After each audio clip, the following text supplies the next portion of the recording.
여러분 안녕하십니까. 코로나19 통합 뉴스를 시작합니다. 정부가 글로벌 제약사인 화이자와 얀센의 코로나19 백신 구매 계약을 체결했습니다. 총 1,600만 명분인데요. 얀센의 경우 내년 2분기부터 접종을 시작할 예정이고 화이자는 내년 3분기에 들어올 것으로 보입니다. 취재기자 연결합니다. 자, 손은혜 기자, 백신 계약이 체결이 됐는데 자세한 규모 전해주시죠. 네, 얀센 백신은 600만 명분, 화이자 백신은 1,000만 명분입니다. 모두 1,600만 명분의 백신 계약이 체결된 겁니다. 정세균 국무총리는 오늘 코로나19 중대본 회의에서 정부가 어제 이 같은 백신 계약을 체결했다고 밝혔습니다. 정 총리는 얀센 백신의 경우 당초 예정된 물량인 400만 명분보다 200만 명 더 많은 600만 명분을 계약했다고 밝혔습니다.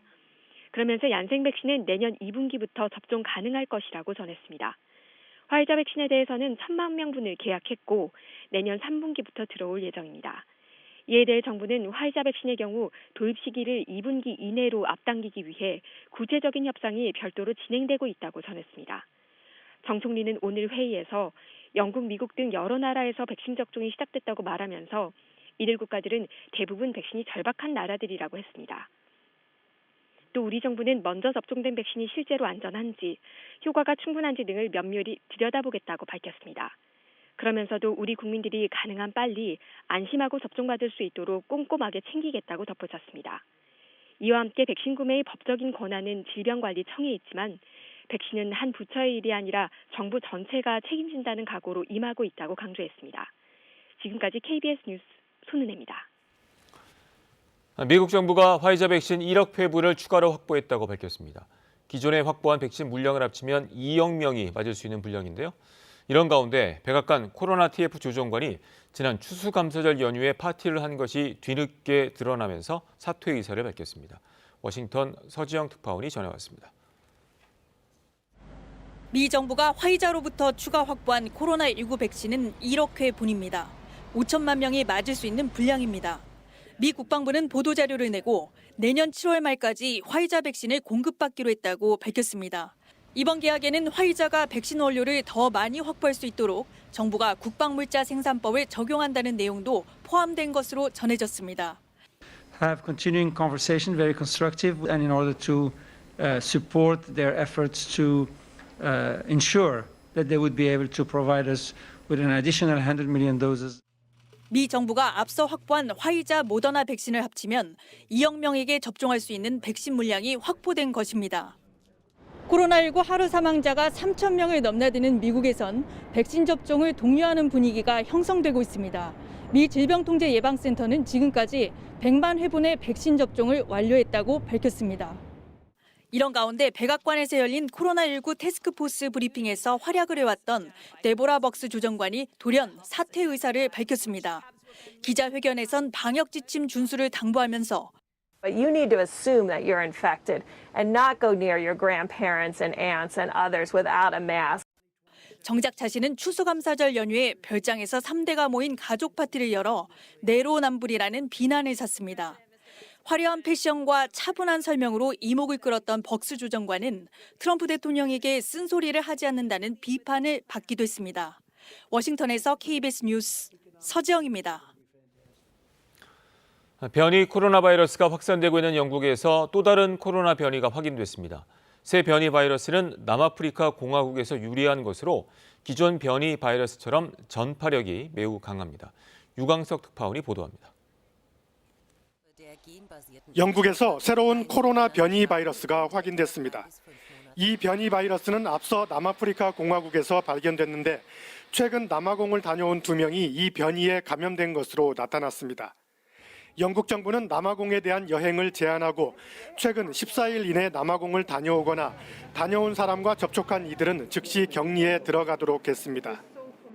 This new variant is highly concerning because it is yet more transmissible and it appears to have mutated further than the new variant that's been discovered in the UK. 현재 영국에서는 변이 바이러스 출현 이후 확진자가 급증하고 있습니다. 어제 신규 확진자는 39,200여 명으로 전날에 이어 또다시 사상 최대치를 보였습니다. 영국 정부는 이에 따라 잉글랜드 동부와 남동부 여러 지역을 코로나19 대응 최고 단계인 4단계로 격상했습니다. 변이 바이러스 확산으로 차단됐던 영국과 프랑스 간 국경이 다시 열렸지만 혼란은 계속되고 있습니다. 영국 도버항과 고속도로 인근에서 대기 중인 트럭 운전사들이 음성 판정을 받으면 프랑스로 넘어갈 수 있게 됐지만 진단검사가 기대만큼 신속하게 진행되지 않고 있기 때문입니다. 화가 난 운전사 일부는 경찰과 몸싸움을 벌이거나 고속도로를 막아서기도 했습니다. 길게 늘어선 화물트럭 수천 대의 정체는 2, 3일이 지나야 풀릴 것으로 예상됩니다. 베를린에서 KBS 뉴스 유광석입니다. 다음 소식입니다. 윤석열 검찰총장이 정직 2개월 징계에 불복해낸 집행정지 사건의 2차 신문이 오늘 오후 3시 서울행정법원에서 열립니다. 오늘 신문에서는 집행정지 요건뿐만 아니라 징계 처분의 취소를 다투는 본안 소송에서 심리할 사안까지 폭넓게 검토할 것으로 보여서 치열한 법리 공방이 예상됩니다. 자녀 입시 비리와 사모펀드 관련 혐의 등으로 기소된 정경심 동양대 교수가 1심에서 징역 4년을 선고받았습니다. 법원은 정 교수가 증거를 인멸할 우려가 있다며 법정 구속했습니다. 먼저 백인성 기자가 보도합니다. 서울중앙지법이 조국 전 법무부 장관의 부인 정경심 동양대 교수에게 징역 4년과 벌금 5억 원을 선고했습니다. 지난해 9월 동양대 표창장 위조 혐의로 첫 기소된 지 1년 3개월 만입니다. 정 교수의 혐의는 모두 15가지. 그게 자녀 입시 비리와 사모펀드 관련 의혹, 증거인멸 등 3가지로 나뉩니다. 재판부는 우선 입시 비리 관련 혐의들은 모두 유죄로 인정했습니다. 정 교수가 동양대 총장 명의 표창장과 각종 인턴십 확인서 등 자녀 입시 관련 서류를 위조하거나 허위로 작성했다고 판단했습니다. 이런 허위 서류로 대학들의 입학 전형을 방해했다며 우리 사회가 입시 시스템에 대해 갖고 있던 믿음과 기대를 저버리게 했다고 밝혔습니다. 사모펀드 의혹과 증거인멸 혐의는 일부가 유죄로 인정됐습니다. 재판부는 미공개 정보를 이용해 업체 주식 12만 주를 사들이고 부당이득을 올렸다는 혐의에 대해선 10만 주는 유죄, 2만 주는 무죄 판단했습니다. 동생과 지인들의 차명 계좌를 이용한 혐의도 계좌별로 유무죄가 갈렸습니다. 반면 코링크 PE의 자금을 횡령했다거나 금융위에 출자 약정 금액을 부풀려 거짓 보고한 혐의엔 무죄가 선고됐습니다. 코링크 임직원들에게 동생 관련 자료를 파기하라고 지시한 혐의는 유죄가, 펀드 운용 보고서를 위조하도록 시킨 혐의는 무죄가 나왔습니다. 재판부는 정 교수가 적극적으로 범행을 은폐했다며 증거인멸을 재차 시도할 수 있다고 보고 법정 구속했습니다. 정 교수 측은 즉각 항소하겠다고 밝혔습니다. 법정에서 진실을 밝히려고 했던 그 노력들이 오히려 피고인에게 그 형량에 아주 불리한 사유로 언급이 되면서 마치 괘씸죄 같은 게 적용되는 거 아닌가라는. 정 교수는 구속 만료로 풀려난 지 7개월 만에 서울 남부구치소에 재수감됐습니다. KBS 뉴스 백인성입니다. 방금 들어온 코로나19 소식 알아보겠습니다. 올해 0시 기준 신규 확진자는 985명으로 집계됐습니다. 서울은 314명입니다. 또 오늘부터는 전국의 특별 방역 강화 조치가 시작이 되면서 전국 식당에서 5인 이상의 모임도 금지됩니다. 취재기자 연결합니다. 이지은 기자, 먼저 신규 확진자 현황 전해주시죠. 네, 질병관리청 중앙방역대책본부는 오늘 0시 기준 코로나19 신규 확진자가 985명 늘었다고 밝혔습니다. 국내 발생 955명, 해외 유입 사례는 30명입니다. 국내 발생 사례를 지역별로 살펴보면 서울 314명, 경기 277명, 인천 53명 등입니다. 이 외에도 경북 50명, 충북 46명, 부산 43명이 발생했습니다. 위중증 환자는 291명입니다. 사망자는 17명 늘어 누적 사망자는 756명입니다.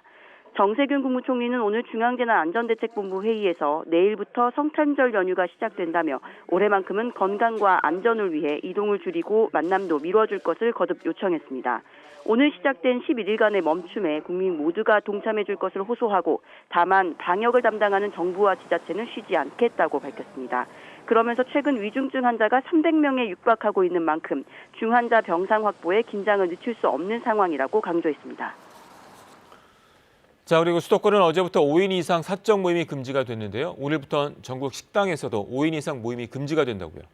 네, 오늘부터 내년 1월 3일까지 연말연시 전국 특별 방역 강화 조치가 시작됩니다. 전국 차원의 조치로 지방자치단체 차원의 완화 조치는 불가능합니다. 이에 따라 전국 식당에선 5인 이상으로 예약하거나 5인 이상이 동반 입장하는 것이 금지됩니다.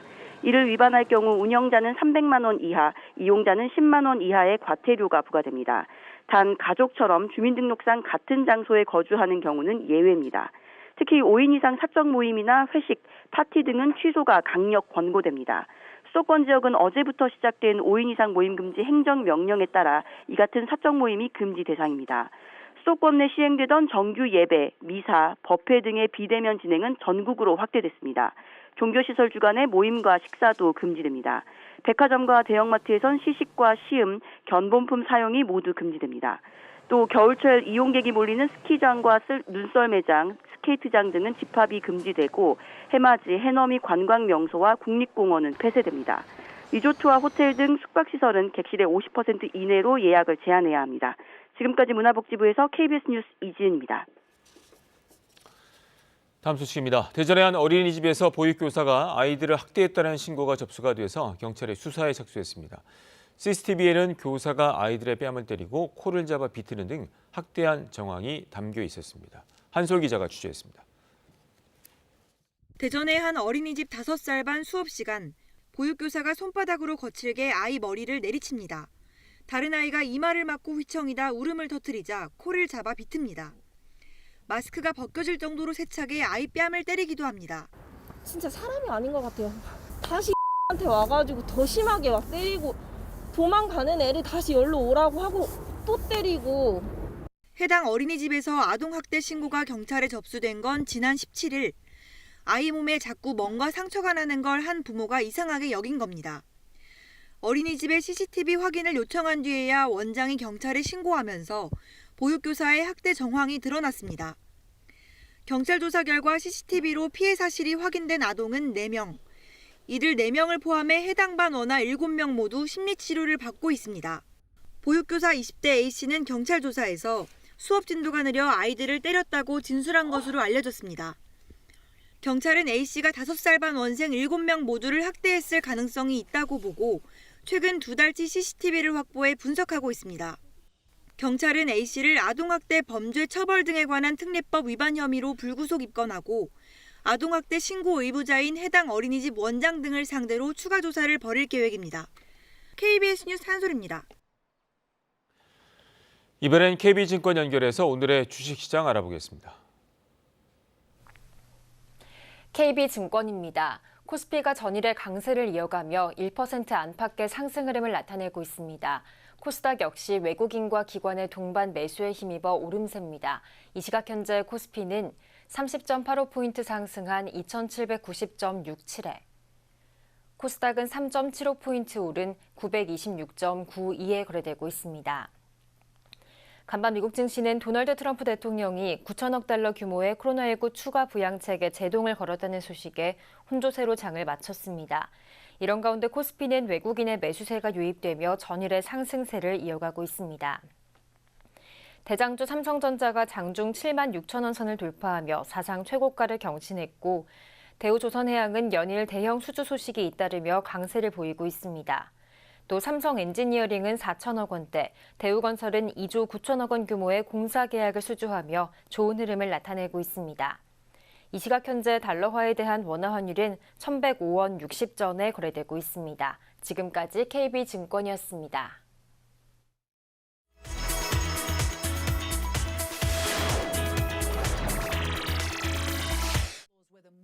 난치병 같은 기저질환이 있는 영국인들은 자신들이 좀 더 빨리 코로나19 백신을 접종받기를 원하고 있습니다.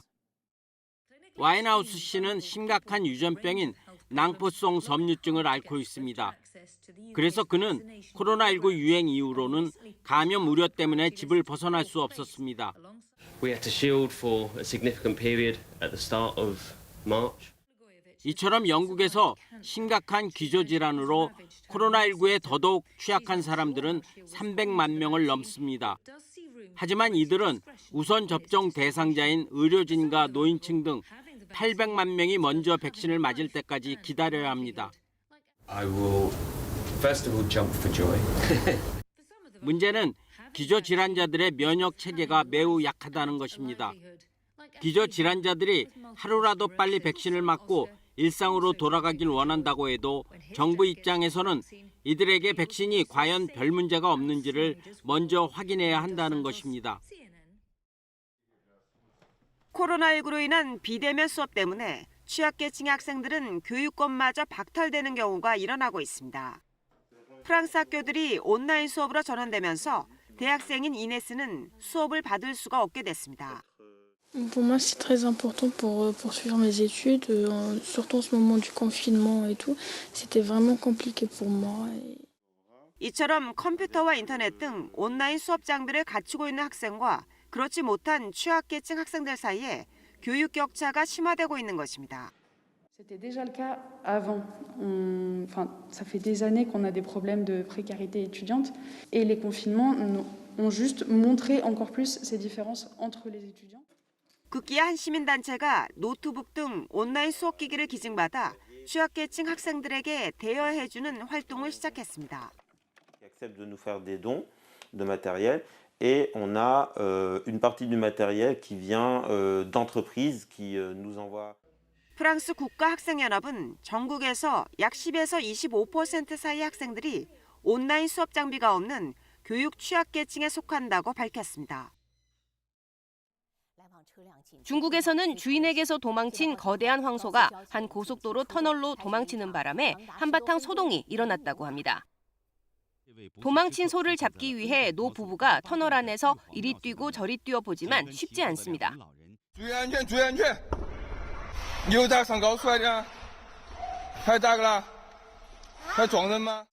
600kg이나 나가는 거대한 소를 두 노인 부부가 잡기에는 역부족처럼 보이는데요.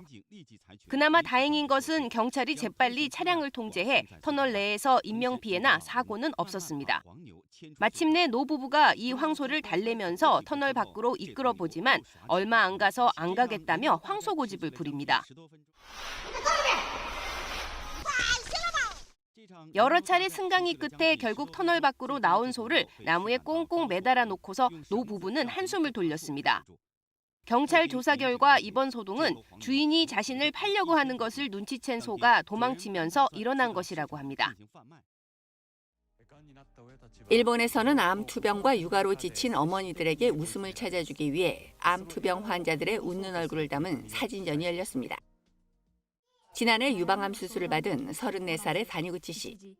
항암 치료 등으로 인해 자녀를 제대로 돌보지 못한다는 죄책감에 한때 우울증에 걸리기도 했습니다. 抱きしめてあげられなかったら、遊んであげられなかったら、ご飯作ってあげられなかったら意味ないんじゃないかなとか. 때문에 자신도 모르게 어느 순간 웃음을 잃었습니다. 이런 어머니들에게 웃음을 찾아주고자 암 환자와 가족들의 웃는 얼굴 사진전이 열렸습니다. 후쿠오카의 한 비영리 단체가 주최한 건데요. 비록 사진사가 유도한 웃음이지만 자신의 웃는 얼굴을 통해 본인의 행복한 모습을 되돌아볼 수 있기 때문입니다. がんになると心から笑えなくなるっていうことを言われる方が時々いらして自然に笑ったり本当に幸せを実感できることって 다니구치 씨 등 웃음 찾기 프로젝트에 동참한 암 환자들은 이번 사진전을 계기로 자신의 삶은 불행한 것만은 아니었다고 생각하게 됐다고 합니다. KBS 월드뉴스입니다. 변창흠 국토교통부 장관 후보자 청문회가 어제 열렸는데요. 이 자리에서 변 후보자는 과거 발언을 해명하다가 또다시 여성에 대한 편견을 조장하는 듯한 발언을 해서 결국 사과했습니다. 청문회 소식 손소영 기자가 전합니다.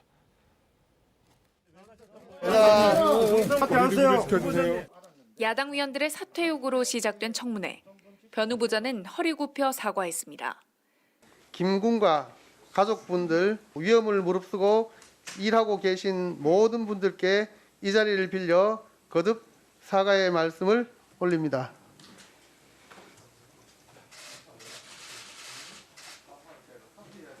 우리 아이가 정말 우리 아이가 잘못한 게 아니라고 엄마는 정말 밝히고 싶어요.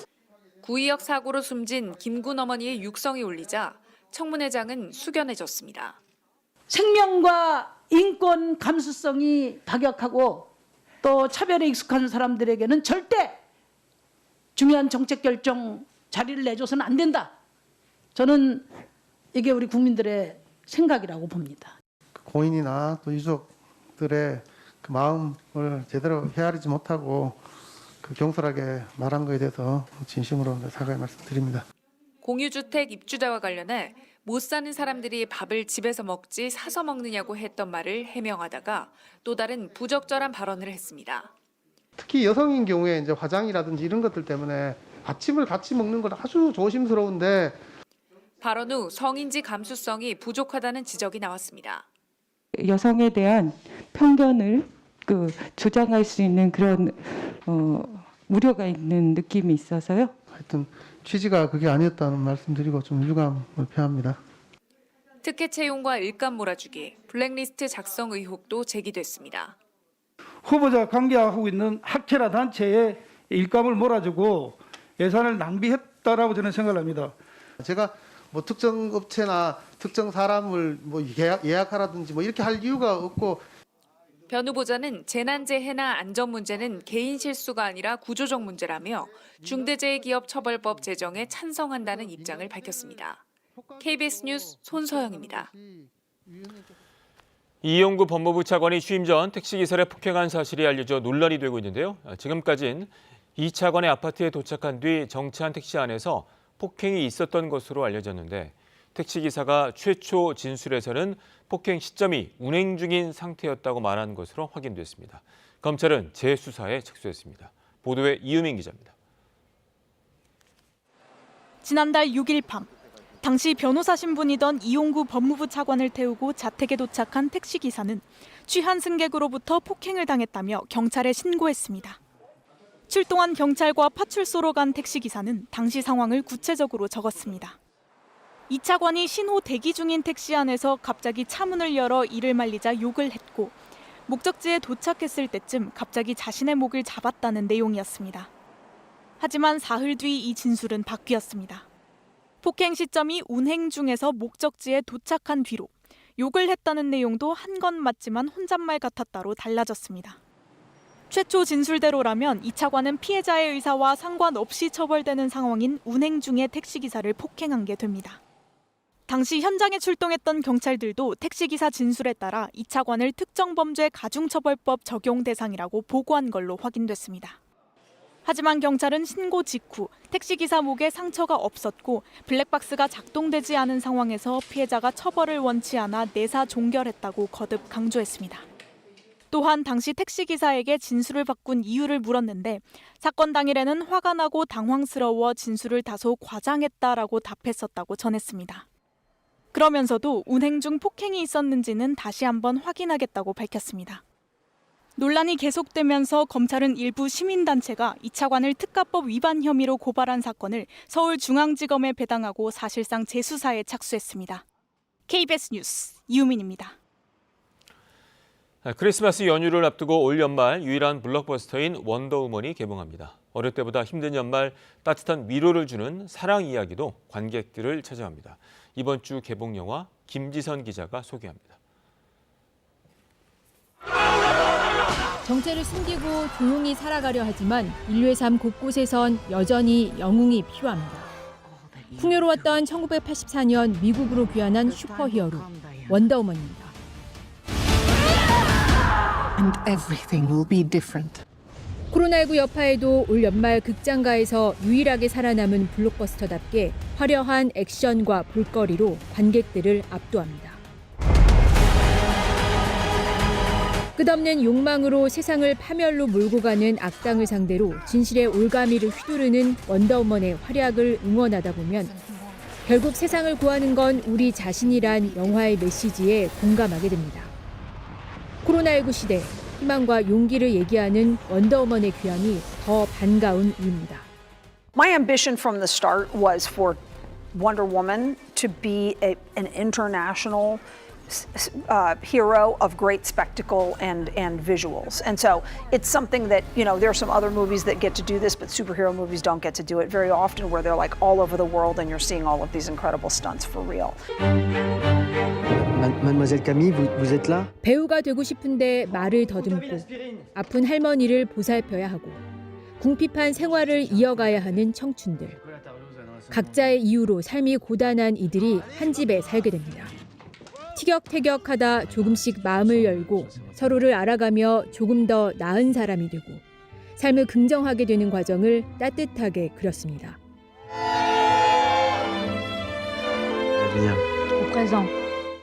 오드리 토트 등 프랑스 국민 배우들의 청춘 시절도 만날 수 있습니다. 1980년대 뜨거운 여름, 두 청년의 사랑을 그린 작품입니다. 서툴지만 순수했던 사랑과 성장통을 담은 프랑스와 오종 감독의 신작입니다. KBS 뉴스 김지선입니다. 성탄절을 하루 앞두고 뿌연 미세먼지에 갇혀 있습니다. 현재 경기와 충청, 전북과 그리고 올겨울 들어 처음으로 광주까지 초미세먼지 주의보가 내려진 가운데 미세먼지 농도는 충남이 68, 경기가 66 마이크로그램으로 평소보다 3, 4배 정도나 높습니다. 오늘 강원 영동과 제주도를 제외한 전국의 미세먼지 농도가 나쁨을 보이게 했고요. 수도권과 충청권은 오전까지 매우 나쁨까지 치솟을 때가 있겠습니다. 하지만 북서쪽에서 차가운 바람이 불어들며 미세먼지를 밀어내겠습니다. 성탄절인 내일은 전국의 미세먼지 농도가 다시 보통 수준을 되찾겠습니다. 찬바람과 함께 서울의 낮 기온 오늘은 3도로 어제보다 6도 정도나 낮겠고요. 성탄절인 내일 아침에는 영하 5도까지 뚝 떨어지면서 날씨가 추워질 전망입니다. 또 오늘 밤부터 내일 아침 사이 충남과 전라도, 경남 서부 내륙 지역에는 1에서 3cm의 눈이 내려 쌓이는 곳이 있겠습니다. 그 밖의 지방은 흐리다가 차차 맑아지겠습니다. 현재 강원 영동과 경상도 해안을 따라 건조 경보와 주의보가 발효 중입니다. 조금 전 9시를 기해 강풍특보는 해제됐지만 여전히 이들 지역은 대기가 건조한 데다 바람이 세게 부는 곳이 있어 작은 불씨 하나가 큰 불로 번질 수 있습니다. 특히나 산불이 나지 않도록 조심하셔야겠습니다. 낮 최고 기온은 서울이 3도 등 찬 공기와 먼저 맞닿아 있는 중부지방을 중심으로 어제보다 2도에서 6도 정도 낮겠습니다. 바다의 물결은 모든 바다의 먼 바다를 중심으로 3, 4m까지 높게 일겠습니다. 다음 주에는 연말이 들어있는데요. 다음 주 기온이 큰 폭으로 떨어지면서 세미 한파가 찾아오겠습니다. 또 강추위 속에 다음 주 중반부터는 서해안을 중심으로 많은 눈이 내릴 것으로 예상됩니다. 날씨 전해드렸습니다. 코로나19 통합 뉴스룸은 11시에 이어집니다. 고맙습니다.